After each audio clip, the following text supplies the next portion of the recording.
Hi, everybody. Good morning, afternoon, evening, wherever in the world you are, and welcome to another edition of Chain Agents. Today, we're going to be talking about our AI overlords and how we welcome them. No, we're just going to be Indeed, talking indeed. Or you never know. We may be one of them. We might be welcoming more of our kind. Um, so the AI is probably almost already amongst us. The fact that, as Heinlein said, um, true magic is going to be that which is very indistinguishable from reality, Hi, and we probably are living amidst it. that was Arthur C. Clarke. The C clock is it? Sorry, did I say Heinlein? Yeah, I got a Yeah, mistake. but Thanks for that, buddy. Heinlein was like Starship Troopers. Uh, Come on.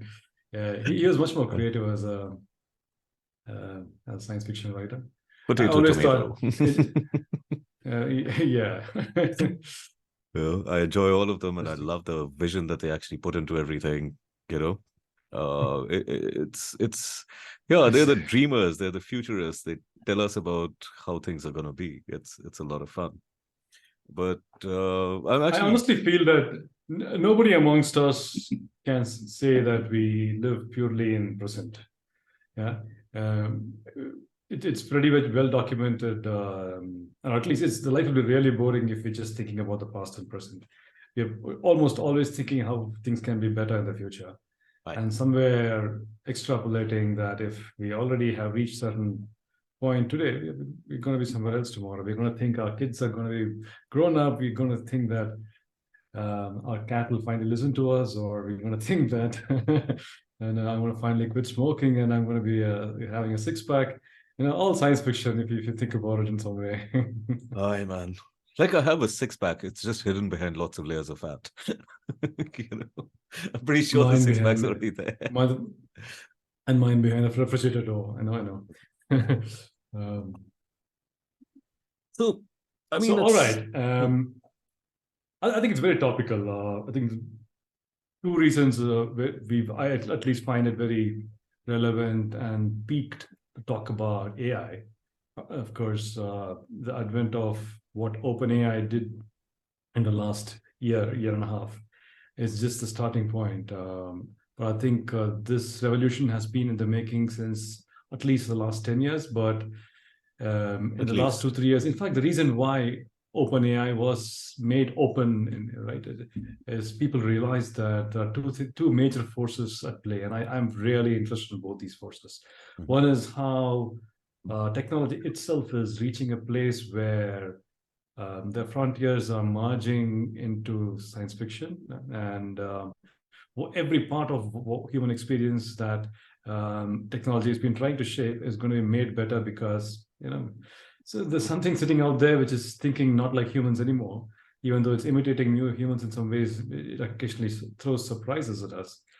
I think second most important thing is, I think the reason why AI is really exploded in the last 1 year is the economic scenario. Pardon me, but there is economics everywhere. There is no science without economics, and vice versa.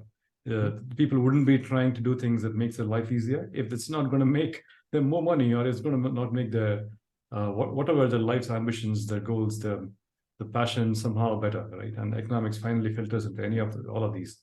And of course, the moment you talk economics, society, and technology, then we have Web3 as the final, how you mix these cocktails together as Web3, right? Yep, absolutely. Yeah. Both these And areas are. yeah. See, the thing is, it's not only about making life easier, it's also about making things more productive. It's also about making things more profitable, right? Uh, I'm Amen. looking at it from also the creator's point of view, right? People are saying that Mhm. AI will take away our jobs. And I'm like, I have a slightly different view, man. I have like, see, the thing is that as a designer, say, if I'm working on branding or if I'm working on a product, um, Mhm. a group of us go through many iterations of possibilities of how, efficient to make it or how beautiful or aesthetic to make it and how functional to make it, for example, right? And AI can considerably accelerate that task by providing a level of creativity that is based on a larger data chunk than our experiences allow us, right? So I would say that instead of doing like one project a month, I could do 10 projects a month with that power of the AI actually sort of supporting me, guiding me, and doing all the grunt work for me. Right. So Mhm. I feel that it's a considerable performance enhancer, and it is absolutely a game changer, in that Mhm. context. That, but I guess I'm super optimistic and all that. You know what I'm saying? No, no, no. I think you're absolutely. People like us are needed to Hmm. make sure that science serves the purpose, the greater good of humanity, Hmm. in some ways. In my head, engineering meets art when great things are made, but made for the people and for the better of the world, right? Yep. I think artists make things that truly make our hearts feel happier, and engineers create things that is just a new way of putting the Legos together and adding new Yep. ways in which you can mix things that is out there. But you never know, if you mix a bunch of chemical things, it's going to taste better or it's not going to taste better. You need a end of the day the artist and us I to be able agree. to To enjoy be that able to meal. Yeah. enjoy that. Yeah, absolutely. I absolutely concur. Cool. So what is it that got you interested in this space, Rahul? How when did you first start thinking AI? Can you go back to your memories? Both of us are in their fifth decade of our lives, or you're in the Yeah. sixth decade, aren't you? No, Okay, I sorry, just sorry. about just Apologies for about started. that. Yeah. Just about started, just a couple of years ahead of me there. Yeah. Um, so, AI is not older than us. It started after we were born. So, at what point did you get introduced to this, and what's been how is your mental model of this been shaping you? Oh, definitely got interested in it around the late 90s, you know. Hmm. Didn't follow up with it because it wasn't, I mean, it wasn't anywhere close to being practical. Neither were metaverses, neither were any of these other technologies that I got so excited about. But even back then, I sensed its potential, in a sense that I would always think of AI as a friend, not an enemy in that context, as something that's lifting us beyond what we are actually capable of doing with our little meaty bodies, right?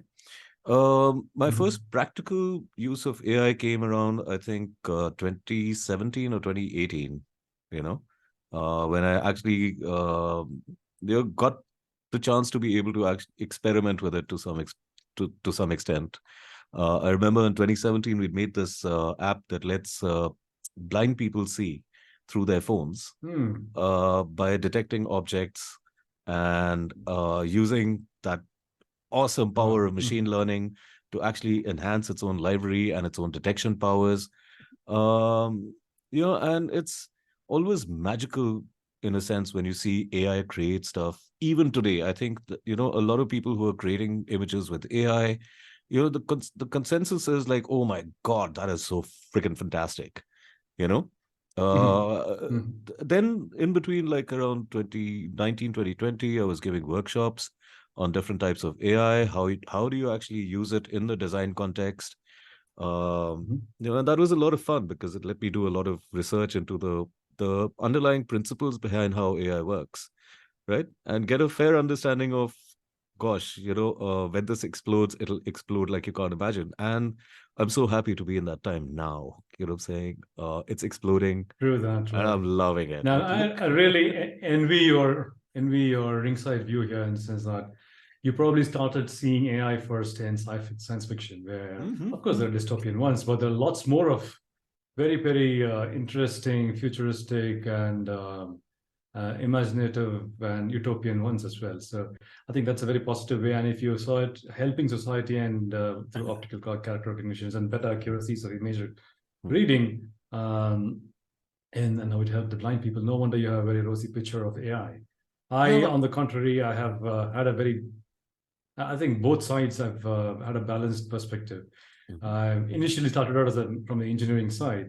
I created my first artificial neural network 96, 97, Mhm. and process controls and utterly boring things like that, where the AI would just crunch lots of numbers and come up with the right way to calibrate a chemical reaction so that it remains under control and the temperature doesn't go exothermic, etc. Hmm. So all it does is that it continuously keeps getting the data, and based on the data, it just control the reaction. And we thought like we were doing amazing things. We can replace human beings to do that. To be and in dangerous laboratories, yeah, I mean there's a positive side to it, but it's quite not very imaginative after a point in time. And Aye. back then it was not called AI; it was just called neural networks, Yep. Neural um, processing. Yep. and yeah. But the idea of artificial general intelligence was mostly resident in science fiction books, and Asimov was my obviously the early person who opened my mind to that, and Arthur C. Clarke, of course, And the most Asimov. sentient AI. Isaac Asimov. Of course. Fundamental, Hmm. because positronic brains in intelligent robots who are like human shaped and helping society or harming society. I mean, he swings both ways that way. you know Of course, the three laws of robotics and the bicentennial man. and the iRobot. Oh yeah, yeah. Yeah. But there's a very fundamental ways in which you could look at what science can do good, and how humans can actually shape it always for the good. Yep. My Afterwards, I think it's almost been 10 years where most people didn't hear about AI. And if I'm not mistaken, 2000, late 2000s, 2008, 9 timeframe, when Google came up with DeepMind that bet Gary Kasparov, I think that's when there's a resurgence of interest in AI. And Yep. I'm a chess player, and I found the positive side of AI. Finally, I had something that I could play anytime with, and I could calibrate the difficulty of this Yeah. In machine, fact, and I'll be able to lay and learn chess.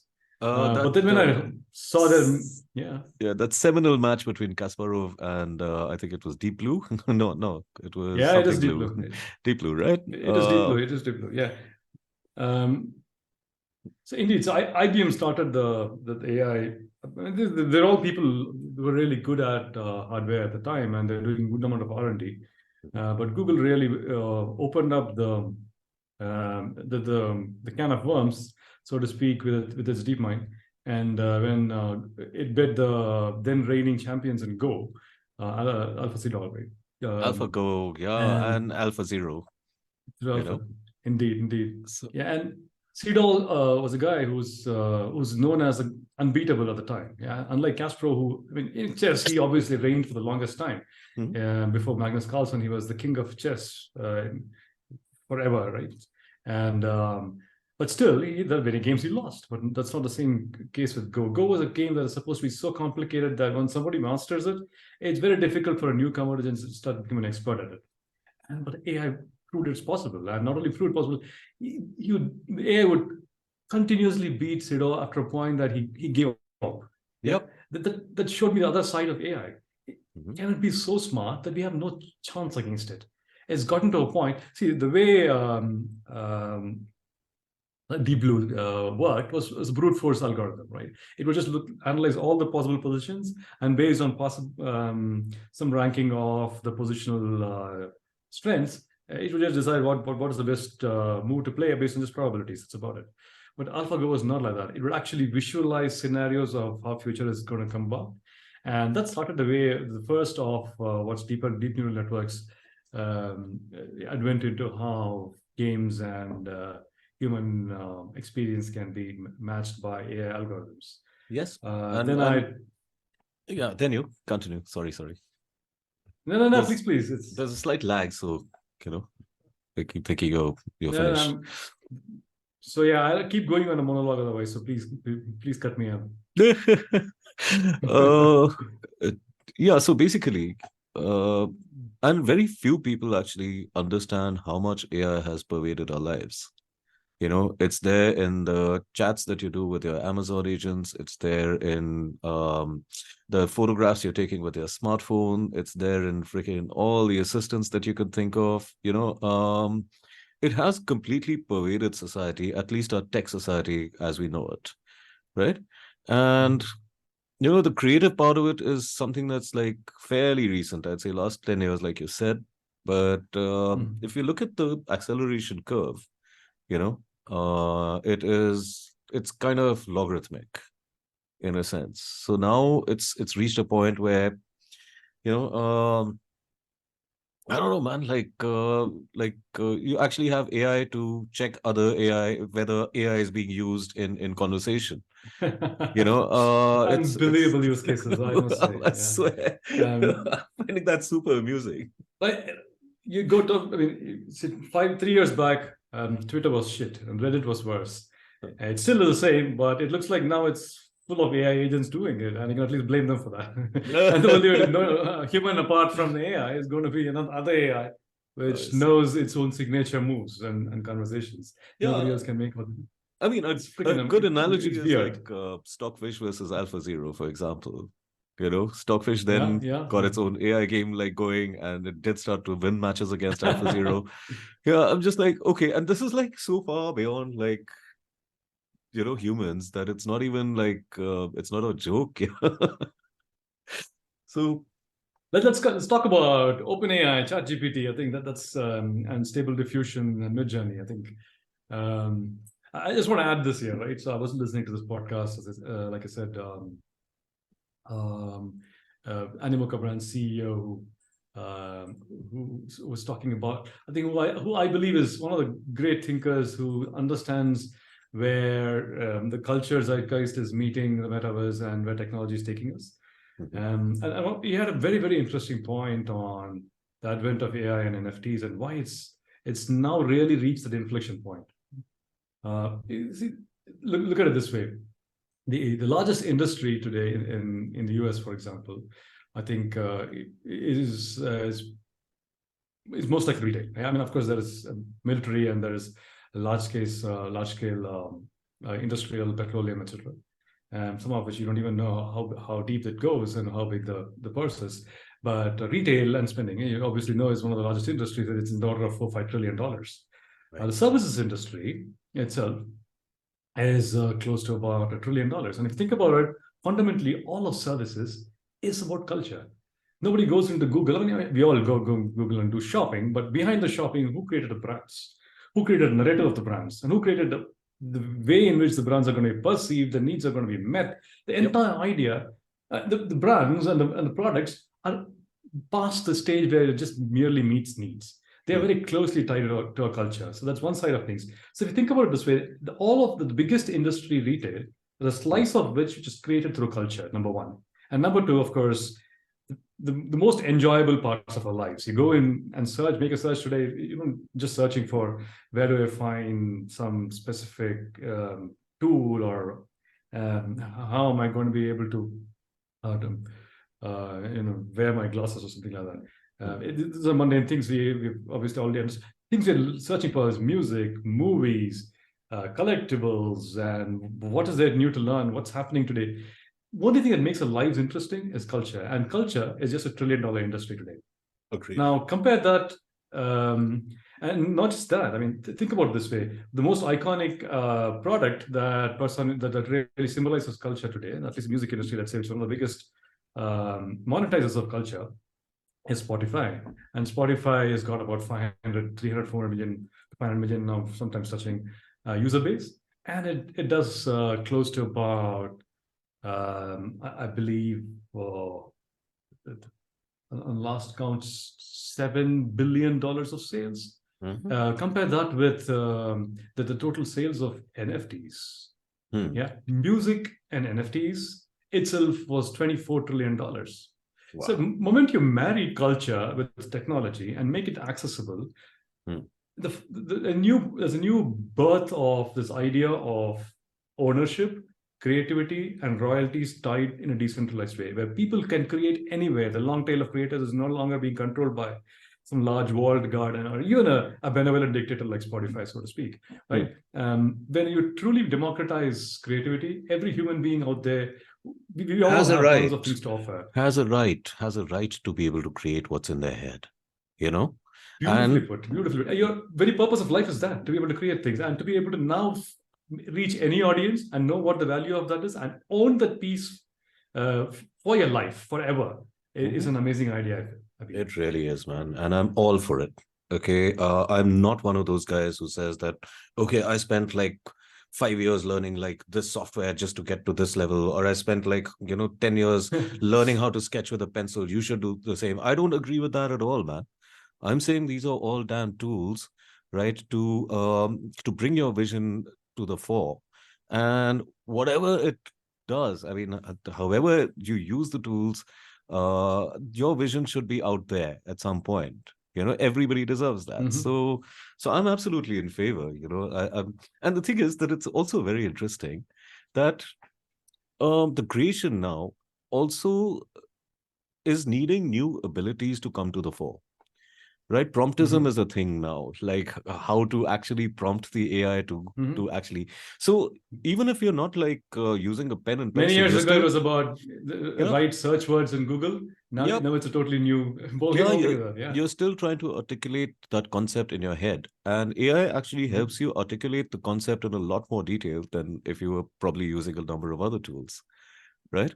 So there is that Totally. It's advantage almost as like a well, conversational you know friend, right? It's yep, evolving your idea as you develop it. yep, Back then in Google, you search something, it throws back results, but it's not going to suggest something to you, saying, why yep, don't you search better? Or if I can ask it, can you make a search a little more interesting, or something a mm. little more contemporary? And Google's not going to understand it for you. I The possibility now to have it's almost like a friend with whom you're exploring on what you want to create. Yeah, Yeah. yeah, What do you yeah. think about that? So basically, I'm very metaverse driven. I like building entire worlds, Mm-hmm. right? And almost all my experience has been tedium in the sense that I mean, the planning is fantastic, but at the end of it, you have to start creating all those assets. You have to start optimizing them for, online multiplayer environments. Um, Now, and the thing is that I could just tell AI today, and this is technology that Mm-hmm. even, I mean, that's been around for the last like few months to actually build a Mm-hmm. world for me based on conversational prompts. So make me a central connecting road with about 200 buildings on either side. I mean, intermix them between shops and commercial establishments. Put like a couple of factories in the background, putting out smoke. Like put a nuclear thing in the background, reactor in the background. So it's like incredible, and you're seeing it, come up before your eyes, right? There's a slightly Mm-hmm. godlike feeling to that, so I'm loving it. And so, what looked like a distraction when I talked about culture Hmm. and NFTs, I Hmm. think what you're saying here exactly is the reason why I was brought that idea in. Is Hmm. the reason why AI has become so important today? It's no Hmm. longer a technology. It's Aye, it's very much deeply embedded into our culture now. aye, You could create music, you can create art, you can create movie scripts, you can talk to a friend, you can write a resume, yeah, you can do pretty much every those.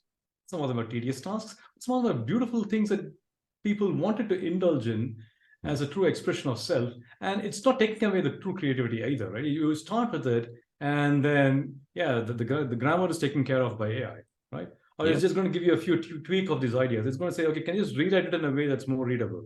yep, Yeah, I yep, mean, yep. things that beyond a point may look like verbal engineering, a little bit of wordsmithing is being taken care of by the AI. That too. While Hmm. The the overall artist, the creation of the vision sculptor. is yours. Yeah, yeah, I hear you, man. Like, and it's so delightful because I have friends of mine who are not, they claim that they're not artistically inclined and they try out Mid-Journey and they're hooked and they're creating such incredible things, you know. And for me, the reaction will always be, "Oh my God, that is freaking fantastic," right? Mhm. So, Mhm. so I have no, like I said, like I'm such a, happy boy when all these technologies come. I acknowledge that, yes, I mean, at the end of it, we are humans, man, and there are all kinds of humans, right? So, and there will No, be but people who, that's an interesting idea. uh, I think this what you said last was very, very interesting to me. hmm, The fact that AI now can make people who never thought they were creative yeah, attempt creativity, enjoy it, hmm. and potentially create things that they never thought was possible. Even That is artists would not exactly, that yeah, does two things. hmm, That does two things. First is that it's now universally applicable. No hmm, longer can you say that AI is just fitting a need. It's actually making your lives better. yeah, Second is I really now this flies in the face of the argument hmm, that it's going to take away jobs. It's going to make jobs redundant. I it's totally, gonna, yes, that's going to happen in hmm, in the edges, right? And hmm, to the extent it'll happen for the good, is what I hmm, feel. yeah, There's always going to be some kind of a short-term pain for that. The long-term gain is immeasurable when you start seeing that every human can create, and that is the purpose of our lives. yep, If you thought that, if you imagine you're producing a movie and you're a director, there are 10 people who are doing the mundane job of moving your furniture to yep, and adjusting the audio sets, putting the lighting in the right place, etc. the people are doing it because they have no other thing better to do. Yep. If they could all be creating, they would be doing immensely more valuable things. Yeah. Absolutely. Yeah. Just today's hierarchy is so plutocratic, and people just take it for granted that this is how it should remain, and that people Right. should continue to do things that are extremely not satisfying for their life. Right. And AI is going to take away the jobs. It's ruining that. Yes, absolutely. You need to worry about the fact that in the short term, how can we Hmm. manage this pain? Yeah. And I think there are economic answers for that. There is educational answers, sociological answers to that. No answer is perfect. But Hmm. I don't think we're going to be able to cross the bridge if we're going to keep worrying that the bridge is somewhere shaky, right? I think we're going to have to get there and solve the problem as we start crossing the bridge. Unfortunately, the bridge is inevitable. Yeah, Nothing that is anybody can true. do can can slow Well, this down or yeah. even stop it. You know what I'm saying? Um, it's like Tell me central what. Tell me banks. this. Tell me this. Huh, well, 2 years back, there was actually a huge amount of backlash against the potential dangers of AI.